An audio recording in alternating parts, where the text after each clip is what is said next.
tickets and more information, visit KennedyProductions.com. Welcome back to Get Down to Business, the show all about small business, jobs, and entrepreneurship. Check out my website, shalomklein.com. And while you're there, don't forget to follow me on Twitter, @ShalomKlein. I'm thrilled to be joined by the Executive Director of Action for Trade, Brian Pomper. Action for Trade is a coalition of heavy hitters from the pharmaceutical, recording, filmmaking, and other creative industries. And there's very, very few people that know more about international trade than Brian Pomper. Brian, thanks so much for joining us on Get Down to Business. Thanks for having me on. Absolutely. So tell us a little bit about how you are working to protect Americans against intellectual property theft in NAFTA talks. Well, NAFTA was negotiated a long time ago. I think it was signed in 1992. And I like to joke that Mark Zuckerberg, I think, was 8 years old at the time. So, a lot has changed since 1992. And we don't really have the rules that capture how our economy works today. So there's plenty to be updated in NAFTA. And what we're really trying to do is to make sure that the great creators and innovators in the movie industry, the music industry, the software industry, the biopharmaceutical industry are able to make sure that they can profit from what they bring into this world. Brian, these are industries that there's a number that's being thrown around. There's over $1 trillion in economic activity and over 60 million jobs that are riding on this protection of American creators and innovators. Is that right? Yeah, you're right. I mean, these are among the most export-driven industries that we have. I mean, I know the current president is focused on trade deficits. All of these industries have substantial trade surpluses, and we just got to make sure that whatever the rules we renegotiate in an updated NAFTA, just make sure that they can continue to succeed. And I saw recently in the news about a story that the Justice Department indicted, I believe it was 3 Chinese nationals that were involved in, I think, exactly the type of activity that you're trying to protect against. Tell us a little bit about some of the threats that are ongoing, and tell us certainly more about the coalition. Sure. Well, it is made up of, as you said, these industries: the software industry, the music industry, recording industry, the biopharmaceutical industry. They're very successful, very creative people, and the things that we're worried about is just making sure we modernize the rules in such a way that all these industries can protect what they create, what they make in these foreign markets.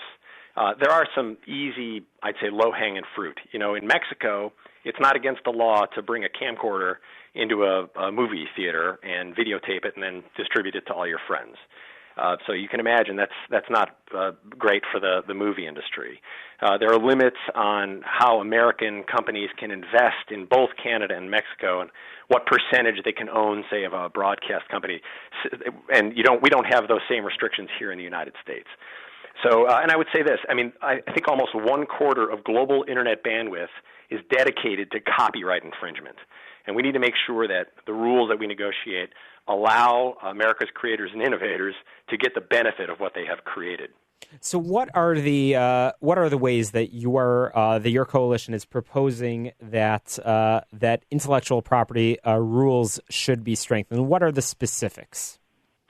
Well, there's a lot of specifics. I don't want to get too in the weeds, but we want to make sure that we create rules in our trade agreements that require, say, liability for platforms that put on infringing content.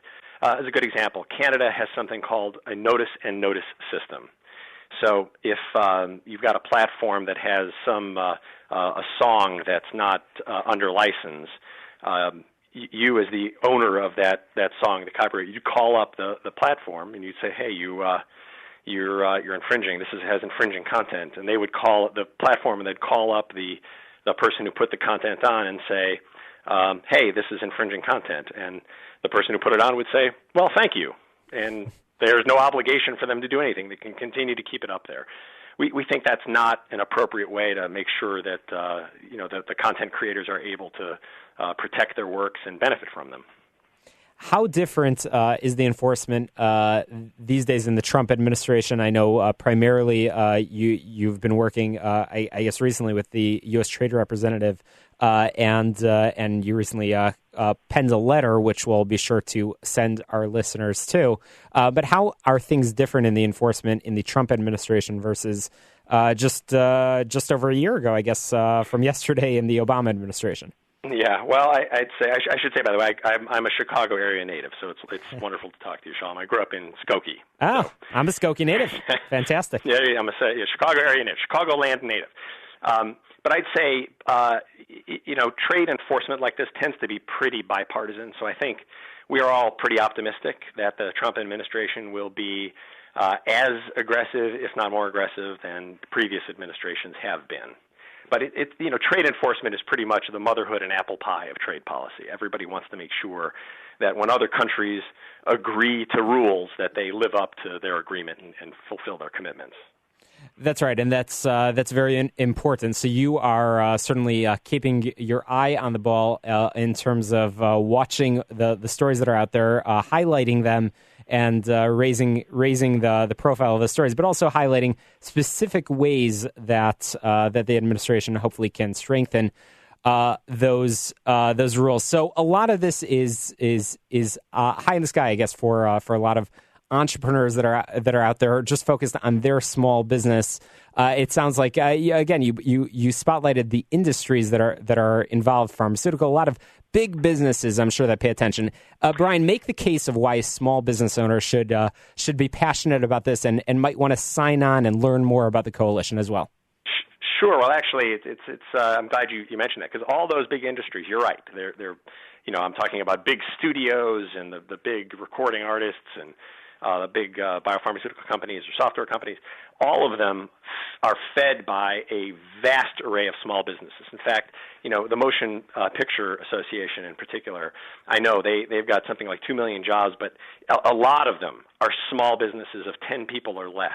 You can imagine all of the chain of distribution and the chain of invention and the chain of creating these things and getting them out there to the public. These are not gigantic companies. A lot of these are just kind of mom and pop companies that really benefit from all of this economic activity. And if you take the thing that's created at the end of this line, and it can just be taken by somebody else in a foreign country, and they can profit off of it themselves. Everybody throughout the entire chain of distribution is hurt by that. So that's why I think really it is in everybody's interest to make sure we get these rules right, and that what is created in America, the people in America who created are able to benefit from it. That makes sense. And certainly we know that the number that's out there of the industries that you just mentioned, basically those areas that propel American economic growth, jobs, and exports, IP-intensive industries, are add $5.6 trillion to the economy and account for 38% of U.S. gross domestic product GDP. That's according to 2016 Department of Commerce report. So that's a lot of jobs. That's a lot of money. Everybody should be concerned about those things.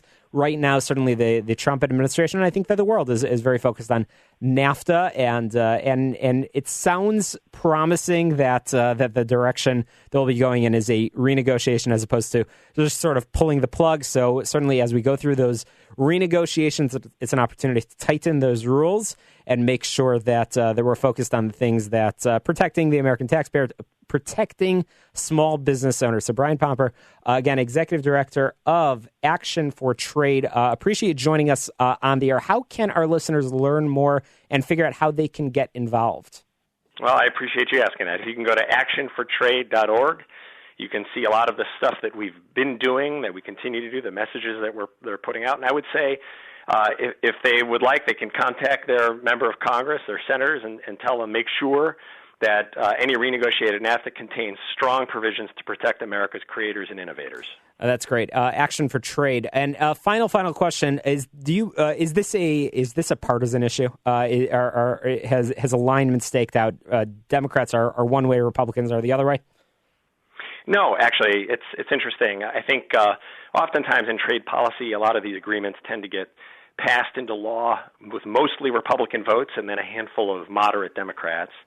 And I think NAFTA is something that this president is almost, post-partisan. I don't know what to say, the right word. I think he is responding to a lot of criticisms that many on the left have had and trying to fashion an agreement that will appeal to them as well as to the traditional supporters in the Republican Party of most trade policies. It remains to be seen if he's going to be successful, Shalom, honestly, and I think some are skeptical that he can come up with something that will be acceptable to both groups, but he's trying. I'll learn more about the issues Action for Trade. Brian Pomper, again, thanks so much for joining us on the air. Coming up after this very short break in headlines, we're going to be talking more about that website that I mentioned earlier.